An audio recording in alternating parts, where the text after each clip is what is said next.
Bismillahirrahmanirrahim. Assalamualaikum warahmatullahi wabarakatuh. Selamat datang di blog 15, blog Kegawat Daruratan dan Metodologi Riset Fakultas Kedokteran Universitas Syah Kuala. Perkenalkan, saya Dr. Sarah Firdausa, spesialis penyakit dalam, staf pengajar di bagian penyakit dalam FK Unsyah. Pada kesempatan kali ini, saya akan membahas tentang kegawat daruratan penyakit endokrin dan metabolik. Oke, baik, ini adalah outline yang akan kita bicarakan pada kuliah kali ini. Namun pada pembuatan video ajar kali ini saya akan menekankan di bagian anatomi dan fisiologi sistem endokrin. Sedangkan outline yang lain akan kita bicarakan pada saat kuliah tatap muka langsung melalui Zoom nanti. Oke, sebagai perkenalan, ini adalah sistem endokrin. Kita mulai dari atas, ada glandula pineal, kemudian ada hipotalamus. Di bawah hipotalamus ada pituitari yang terbagi dua, anterior dan posterior. Kemudian turun ke bawahnya kita akan berjumpa dengan kelenjar tiroid dan kelenjar paratiroid. Selanjutnya ada kelenjar timus, dan kita turun ke bawah lagi, di perut ada kelenjar adrenal dan pankreas. Di bawahnya lagi ada usus, juga menghasilkan hormon yang nanti akan mungkin kita bicarakan secara sekilas. Dan di bagian reproduksi ada organ ovarium dan testis. Nah, mari kita lihat hormon apa saja yang dihasilkan oleh organ endokrin yang ada di dalam tubuh kita. Oke, yang pertama dari hipotalamus. Hipotalamus akan menghasilkan 7 hormon, ya, mulai dari growth hormone releasing hormone, somatostatin, CRH, GnRH, TRH, prolaktin, dan dopamin.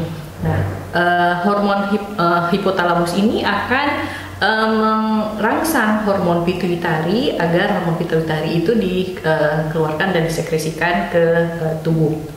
Nah, kelenjar pituitari itu dibagi dua, ya, terdiri dari kelenjar pituitari anterior dan pituitari posterior. Pituitari anterior ataupun hipofisis anterior menghasilkan ada 6 hormon, mulai dari growth hormone, thyroid stimulating hormone, ACTH, LH, dan FSH, prolaktin, dan MSH. Sedangkan posterior hanya ada 2 hormon, yaitu hormon ADH dan oksitosin. Nah, selanjutnya kelenjar tiroid menghasilkan 3 hormon yang sering familiar dengan kita, mungkin T3 dan T4, atau kita sebut dengan tiroksin untuk T4 dan triiodothyronin untuk T3. Dan dia juga menghasilkan hormon kalsitonin yang penting untuk pembentukan vitamin D. Nah, selain itu ada kelenjar paratiroid menghasilkan hormon paratiroid. Selanjutnya pankreas, hormon yang dihasilkan ada 2, ada insulin dan glukagon. Kemudian di adrenal ada 2 bagian, ada bagian korteks dan ada bagian medula. Di bagian korteks dia menghasilkan hormon-hormon steroid, yaitu kortisol, aldosteron, dan androgen. Sedangkan di medula dia menghasilkan hormon katekolamin, yaitu adrenalin dan noradrenalin. Selanjutnya bagi perempuan yang mempunyai ovarium akan dihasilkan hormon-hormon reproduksi, yaitu estrogen, progesteron, dan androgen. Sedangkan bagi yang laki-laki, testis akan menghasilkan androgen. Nah, mari kita lihat satu persatu, mulai dari hipotalamus. Hipotalamus letaknya di sekitar sini, ya. Jadi ini apabila di screenshot dibesarkan, ini adalah hipotalamus, ini infundibulum. Kemudian ini adalah pituitari, terbagi kepada pituitari anterior dan pituitari posterior. Nah, hipotalamus ini merupakan master control untuk semua sistem hormon di dalam tubuh kita, ya. Dia mempunyai tanggung jawab yang besar, terutama dia mengontrol pituitari, kelenjar pituitari. Jadi kelenjar pituitari itu akan dirangsang pengeluarannya oleh hipotalamus. Jadi hormon-hormon di pituitari itu, terutama yang pituitari anterior dan posterior, itu menunggu rangsangan dari hipotalamus untuk bisa memproduksi hormonnya. Kemudian hipotalamus juga bertanggung jawab untuk mengatur suhu tubuh, kemudian juga berkeringat dan haus, respon berkeringat dan haus, kemudian siklus bangun dan tidur kita, kemudian juga mempengaruhi sexual behavior, artinya kebiasaan seksual kita, dan juga emosi, ya. Emosi itu diatur oleh hipotalamus melalui sistem limbik, ya. Nah, ini kita lihat adalah hormon-hormon yang dihasilkan oleh hipotalamus. Jadi ada growth hormone releasing hormone atau GnRH. Target sel kerjanya itu adalah di pituitary anterior, yaitu sel somatotrop. Efeknya pada pituitari anterior adalah meningkatkan rilis dari growth hormone. Kemudian ada lagi growth hormone inhibiting hormone atau dikenal juga dengan somatostatin, ya. Fungsinya adalah berkebalikan dari GHRH, ya. Jadi dia menurunkan rilis dari growth hormone dan TSH. Selanjutnya ada corticotropin releasing hormone, ya. Target selnya adalah corticotrop. Kemudian fungsinya itu adalah pada ACTH, meningkatkan rilis dari ACTH di pituitari anterior. Lanjutnya ada gonadotropin, tirotropin, dan prolaktin. Prolaktin ini tidak disebut sebagai hormon, tapi dia lebih kepada prolaktin releasing factors, ya. Dan dia efek kerjanya itu di sel laktotrop, ya. Fungsinya untuk meningkatkan rilis dari hormon prolaktin.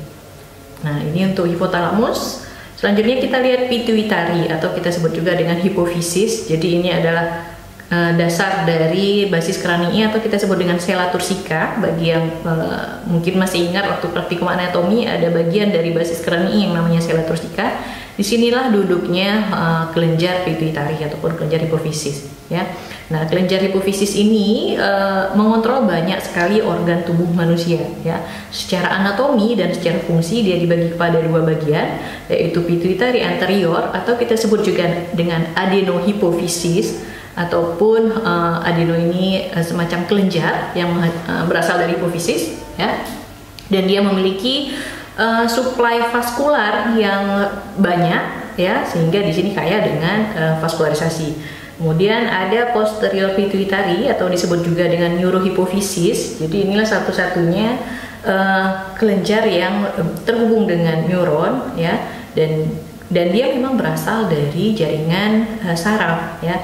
Dia berada di posterior dan sel-selnya itu utamanya terdiri dari sel-sel neuron, ya, yang berlanjut dari hipotalamus. Nah, ini adalah hormon-hormon yang dikeluarkan oleh pituitari anterior ataupun hipofisis anterior. Ada growth hormone, itu disintesa di somatotrop, namun distimulasi oleh hipotalamus tadi, ya, oleh GHRH, dan diinhibisi oleh GHIH dan IGF-1. Kemudian target kerja dari growth hormone ini adanya di liver. Nah, efeknya adalah menstimulasi IGF-1, produksi dari IGF-1, dan dia itu berlawanan dengan insulin, ya, oppose dengan insulin. Jadi growth hormone ini apabila ada insulinnya meningkat, maka growth hormone biasanya ada pada kadar yang rendah. Nah, selanjutnya ada TSH. TSH disintesis oleh sel tirotrop, distimulasi oleh thyroid releasing hormone, ya, yang ada di hipotalamus, diinhibisi oleh T3. Jadi ini melalui feedback mekanisme negatif feedback, ya.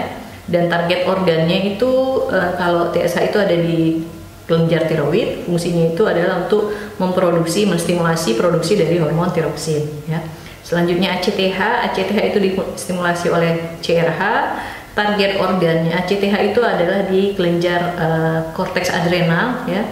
Utamanya dia akan menstimulasi pembentukan hormon glukokortikoid dan androgen hormon, ya. Dan ada fungsi-fungsi lain yang nanti akan kita bicarakan pada saat di adrenal cortex, ya. Nah, prolaktin itu target organnya di kelenjar mame, ya. Kelenjar mame, dan dia punya juga fungsi untuk reproduktif organ. Selanjutnya ada melanosit dan beta endorfin. Namun beta endorfin ini target organnya belum diketahui, jadi tidak banyak dibicarakan, ya. Nah, ini selanjutnya kita lihat ke posterior pituitari. Di posterior pituitari ada dua hormon yang diproduksi, ya, utamanya hormon oksitosin dan hormon antidiuretik hormon, ya.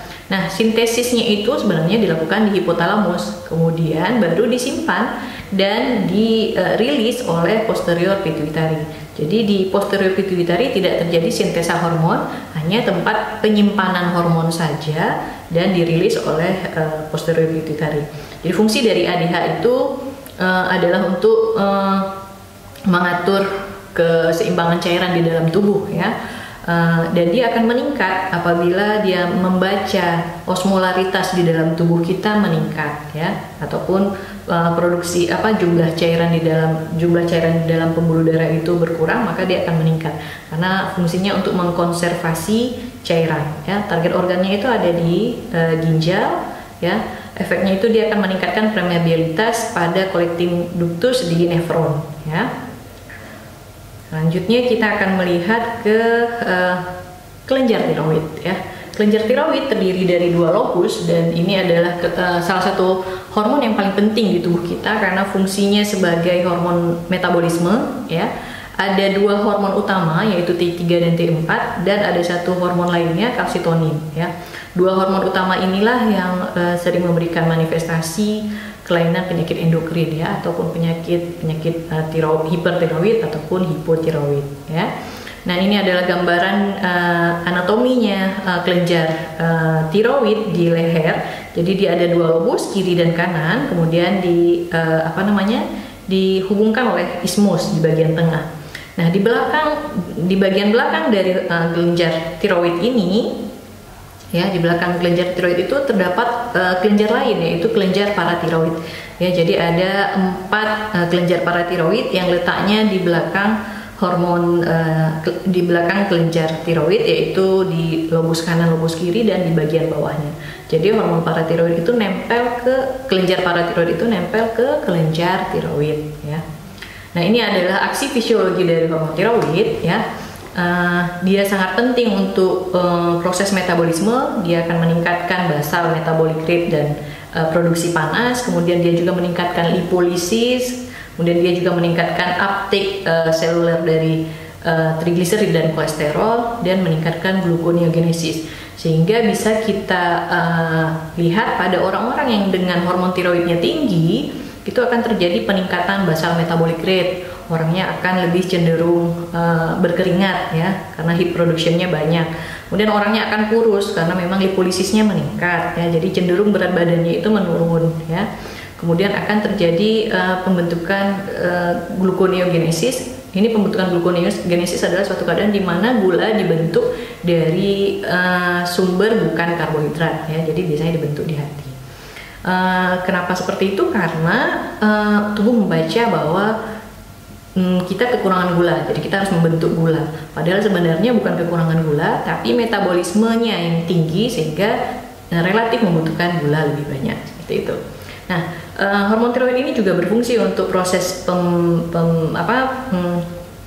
pertumbuhan dan perkembangan ya, terutama sangat penting untuk janin dan juga neonatus ya, perkembangan otak dari janin dan neonatus. Dia juga reseptornya ada banyak di mana-mana, dia juga ada di kardiovaskular system sehingga pada orang-orang yang dengan hipertiroid kita bisa lihat bahwa ada peningkatan dari heart rate, orangnya akan mengalami palpitasi ya. Kemudian kontraktilitas kardiaknya juga meningkat, kardiak outputnya juga meningkat dan juga bisa meningkatkan vasodilatasi di perifer ya. Dia juga ada reseptor hormon tiroid ini juga ada di central nervous system yang ini akan meningkatkan alertness. Jadi kewaspadaan kita akan meningkat pada orang-orang yang hipertiroid ya, sehingga cenderung orang hipertiroid itu terlihat lebih agitasi, lebih gelisah ya. Dan kadang-kadang juga apabila sudah jatuh pada keadaan tiroid storm, kedaruratan tiroid, bisa jadi malah orangnya menjadi tidak sadar ya. Selanjutnya hormon tiroid bisa juga terdapat reseptornya di sistem reproduktif sehingga dia juga sangat berpengaruh pada sistem reproduktif ya. Nah, kita lihat satu hormon lagi dari kelenjar tiroid, dari glandula tiroid yaitu kalsitonin ya. Kalsitonin ini merupakan hormon polipeptida yang dia diproduksi oleh para follicular cell yang disebut dengan C cell ya. Dan dia berlawanan kerjanya dengan hormon paratiroid dalam hal mengatur kadar kalsium ya. Jadi fungsi utamanya itu menurunkan serum kalsium ya. Dan biasanya dia akan dikeluarkan dalam respon sebagai respon terhadap peningkatan serum kalsium. Jadi ini adalah aksi dari kalsitonin, target organnya ada di tulang, di usus dan di ginjal. Di tulang dia menghambat penghancuran tulang oleh osteoklas dan menstimulasi pembentukan tulang oleh osteoblast. Sedangkan di intestin dia menghambat absorpsi dari kalsium dan di ginjal dia menghambat reabsorpsi kalsium oleh tubulus renal. Nah, sekarang kita lihat ke paratiroid hormon, kelenjar paratiroid. Kelenjar paratiroid ini seperti dijelaskan tadi ada di belakang kelenjar tiroid. ya, dan dia mengeluarkan hormon paratiroid. Fungsinya untuk meregulasi kalsium dan keseimbangan kalsium dan fosfat, ya. Namun pada 5% orang kadang-kadang ada 1 atau 2 kelenjar yang tidak ada. Jadi normalnya ada 4 kelenjar, tapi pada sekitar 5% orang ada yang cuma 3 atau 2, ya. Namun walaupun cuma ada 3 atau 2 kelenjar paratiroid, fungsi regulasi dari kalsium dan fosfat juga tidak begitu terganggu, ya. Nah, aksi utamanya itu pada tulang dan ginjal untuk memaintain serum kalsium, ya. Nah, sekarang kita masuk ke kelenjar adrenal. Jadi ini adalah gambaran penampang dari aorta dan inferior vena cava. Kiri kanannya kita ada ginjal. Nah, di atas ginjal ini ada kelenjar suprarenal, ya. Nah, di kelenjar suprarenal inilah dibentuk ada dua bagian, yaitu di bagian korteks dan di bagian medula. Di bagian korteks ada 3 zona, ya, ada 3 ini penampang histologinya. Ada zona glomerulosa, kemudian zona fasciculata dan zona reticularis. Kalau saya lebih mudah menghafalnya dengan GFR, ya. Jadi zona glomerulosa untuk G, fasciculata untuk F, dan reticularis untuk R. Glomerulosa ini akan menghasilkan hormon aldosteron, kemudian fasciculata hormon kortisol, dan reticularis ini hormon androgen. Sedangkan di bagian medula adrenal akan memproduksi, bagian medula adrenal ini bagian dalam sini, itu akan memproduksi hormon katekolamin, yaitu adrenalin dan noradrenalin, yang utamanya biasanya berfungsi pada saat kita stres, ya. Nah, ini kita lihat satu persatu. Di zona glomerulosa. Zona glomerulosa, hormon yang dihasilkan adalah hormon aldosteron, ya. Dan ini merupakan mineral kortikoid utama yang dihasilkan oleh kelenjar renal. Sintesanya itu dari kolesterol, ya. Jadi kebanyakan hormon-hormon steroid itu sintesanya berasal dari kolesterol. Fungsi utamanya adalah untuk meregulasi tekanan darah, dan dia akan menyebabkan ekspansi volume ekstravaskular dan meningkatkan blood pressure dengan mengaktifkan sodium reabsorpsi, dengan mengaktifkan absorpsi natrium di tubulus distal renal, ya. Dan regulasinya itu dengan feedback mechanism oleh sistem renin angiotensin aldosteron system, ya, untuk regulasi dari blood pressure ini. Nah, selanjutnya kita lihat zona fasciculata. Nah, zona fasciculata ini juga suatu hormon glukokortikoid disintesis oleh kolesterol dan fungsi utamanya untuk metabolisme karbohidrat, protein, dan lipid, ya. Nah, ini adalah regulasi dari sekresi hormon kortisol, ya. Di kelenjar adrenal, kortisol ini apabila kadarnya dalam berlebih, dia akan memberikan feedback negatif ke hipotalamus sehingga produksi dari CRH menurun, ya. Sedangkan kalau kita lihat urutan dari sintesanya, CRH ini akan merangsang pituitari untuk menghasilkan ACTH, dan ACTH juga akan bila membaca kadar kortisol tubuh rendah, maka dia akan merangsang kelenjar adrenal untuk memproduksi kortisol. Selanjutnya kita lihat hormon kortisol, ya. Hormon kortisol ini mempunyai efek fisiologi yang sangat banyak di tubuh kita, ya. Dia memfasilitasi terjadinya gluconeogenesis di dalam hati.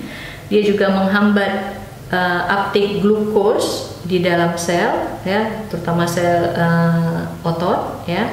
Kemudian dia juga menghambat sintesis protein, dan dia mengurangi proses inflamasi, sehingga pada orang-orang yang kelebihan kortisol akan terjadi biasanya proses inflamasi yang terjadi itu akan reda, maksudnya akan responnya itu tidak sekuat dengan orang-orang yang imunokompeten, yang selama ini tidak menggunakan steroid jangka panjang seperti itu, ya. Nah, hormon kortisol ini juga akan meningkat apabila kita dalam keadaan stres, ya, baik stres fisik maupun stres psikologi, ya. Sekresinya itu seperti yang tadi dijelaskan, dirilis dari hipotalamus merangsang pengeluaran ACTH, dan ACTH mengeluarkan kortisol, ya. Ada irama sirkadian, jadi kortisol ini akan meningkat produksinya terutama di awal pagi, dan kadar terendahnya itu di tengah malam, ya. Dan stres fisik dan emosional itu akan meningkatkan hormon kortisol dan hormon ACTH, sehingga apabila kita periksa di dalam darah akan terjadi peningkatan kadar hormon kortisol. Jadi perlu saya jelaskan sedikit, hormon kortisol ini berkebalikan kerjanya dengan hormon insulin ya. Hormon insulin nanti kita akan lihat penjelasannya setelah ini ya.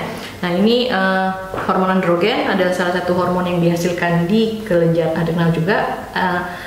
Hormon androgen utama yang dihasilkan di sana adalah dihidroepiandrosteron ataupun DEA, kemudian diasulfat dan androstenedion. Nah androgen ini diproduksi baik pada laki-laki maupun pada perempuan. Kalau pada laki-laki dia bertanggung jawab untuk terjadinya proses adenars, yaitu pubertas pada laki-laki, sedangkan pada perempuan dia lebih kepada untuk pembentukan pertumbuhan rambut dan libido ya. Nah, selanjutnya hormon yang dihasilkan oleh adrenal medula yaitu katekolamin ini lebih berfungsi untuk pada saat kita stres ya, jadi dia fungsinya akan meningkatkan tekanan darah, kontraktilitas jantung, cardiac output dan suplai darah ke otot ya. Jadi dia semacam hormon untuk fight or flight ya. Nah ini adalah pankreas. Pankreas mempunyai dua fungsi, fungsi endokrin dan fungsi eksokrin ya. Fungsi endokrin dia akan mengeluarkan hormon insulin dan glukagon, sedangkan fungsi eksokrin dia akan merilis enzim ke sistem pencernaan, antara lain amilase, lipase, dan protease ya. Untuk fungsi hormon yang utamanya diproduksi oleh pankreas ada dua hormon utama, insulin dan glukagon. Kemudian ada lagi pankreatic polypeptide dan somatostatin. Namun hormon yang paling utama adalah insulin dan glukagon. Insulin ini merupakan hormon peptide, pembentukannya dari pre-proinsulin menjadi proinsulin, kemudian menjadi insulin. Nah, insulin ini fungsi utamanya adalah meregulasi gula darah agar tidak tinggi kadarnya. Nah, pada keadaan-keadaan ini adalah keadaan-keadaan yang mempengaruhi insulin rilis. Jadi dia bisa distimulasi apabila ada glukos yang tinggi di dalam darah, amino acid, fatty acid yang tinggi, maka dia akan keluar dan dia diinhibisi produksinya apabila dalam keadaan hipoglikemi. Nah, yang penting saya sampaikan juga di sini adalah insulin ini tadi berkebalikan kerjanya dengan growth hormone. Nah, selain growth hormone, insulin juga berkebalikan kerjanya dengan hormon-hormon stres yang lain. Apa saja hormon stres yang lain? Hormon stres yang lain adalah hormon-hormon yang keluar pada saat kita stres, yaitu katekolamin terdiri dari epinefrin dan norepinefrin, kemudian glukagon, kemudian kortisol dan growth hormone atau disingkat dengan CGCG. Jadi ini adalah hormon kontraregulatory insulin. Pada saat insulin keluar, maka hormon CGCG ini akan rendah ya. Selanjutnya adalah testes.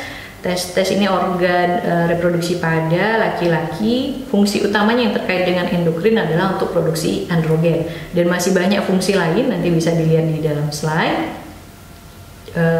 Kita lanjut ke testosteron. Nah, testosteron ini merupakan androgen yang paling utama untuk laki-laki, berasal juga dari kolesterol dan dia dihasilkan oleh sel Leydig ya. Dia mempunyai banyak efek, antara lain untuk perkembangan pubertas pada laki-laki, untuk perkembangan karakteristik seksual, meningkatkan kekuatan otot, libido, dan juga diperlukan pada saat proses ereksi ejakulasi ya. Jadi ini adalah aksi dari testosteron, ada di testes, ada di genitalia eksterna, di otot dan tulang. Maka hormon testosteron ini kadang juga dipakai oleh atlet binaraga ya untuk pembentukan otot dan tulang. Nah, kita masuk ke terakhir adalah ovarium. Ovarium adalah organ reproduksi wanita. Fungsi utamanya, target organ dari hormon yang dihasilkan oleh ovarium ini yaitu estrogen dan progesteron adalah female sex hormone. Jadi ovarium ini akan menghasilkan estrogen dan progesteron dan ini adalah fungsi lain dari sistem reproduksi perempuan ya. Nah, ini dia hormon yang dihasilkan, ada estrogen, progesteron dan androgen. Perempuan juga tetap menghasilkan androgen. Nah, estrogen fungsinya untuk perkembangan dari folikel dan corpus luteum. Kalau progesteron untuk menyiapkan rahim, jadi dia lebih aksi fungsinya itu ke corpus luteum dan fungsinya bisa dilihat di sini ya. Oke, alhamdulillah sudah kita ulas sekilas tentang anatomi dan fisiologi endokrin. Untuk kegawat daruratan penyakit akibat gangguan endokrin dan metabolik akan kita bahas pada pertemuan kuliah selanjutnya. Terima kasih. Assalamualaikum warahmatullahi wabarakatuh.